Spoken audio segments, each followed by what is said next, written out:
şəhidlər ölmür, şəhidlər unudulmur, vətən sağ olsun. Allah bütün şəhidlərimizə rəhmət eləsin. Aşağı Əskipara yaşayış məntəqəsi Covat çayının sahilində, Qazancı dağının ətəyindədir. Kəndin tarixinin Albaniya dövlətinin yaranma tarixi ilə üst-üstə düşdüyü təxmin edilir. Yəni eramızdan əvvəl 3-cü minilliyə əhatə edir. Bunu kənddə yerləşən Alban kilsəsi də sübut edir. 14 iyun Qazax rayonunda Aşağı Əskipara kəndinin işğal günüdür. Həmin gün kənd ciddi itkilər verib, şəhidlər verir. Nə qədər qəribə olsa da bu işğal günündə rayon səviyyəsində bir tədbir də olunmur. Bildiyiniz kimi bugün iyunun 14-düdür. Əskipara üçün bu həmişə yadda qalan bir gündür.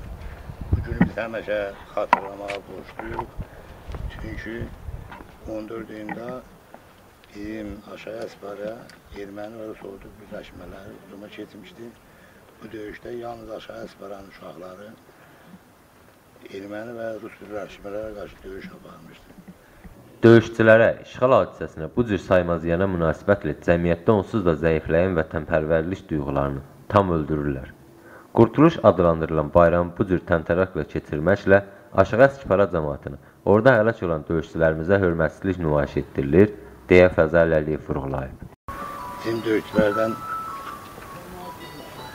Sürxay Nəsiboğlu, Ali Hümbətoğlu, Mərdan Məhəmmədəloğlu, Şəmistən Əmrasanoğlu, Qaraytər xanım qəhrəmandasına həlak olmuşdur. Bu gün Aşağı Əskipara üçün ən ağır və ən yaddan çıxmaz gündür. Ona görə ki, kənd tarixi və keçmişi olub. Böyük bir kənd olub. Hər şeyindən seçilib ərazidə mədəniyyətindən, inkişafından, davranışından, elm sahəsində.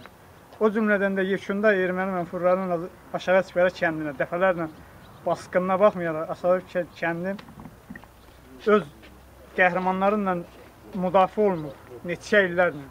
İşğal olunmuş ərazilərdən 6500 nəfər məcburən köçkün düşmüşdür. Hazırda 699 kvadrat kilometr ərazisi olan Qazax rayonunun 75 yaşayış məntəqəsinin təxminən 8%-i işğal olunmuşdur.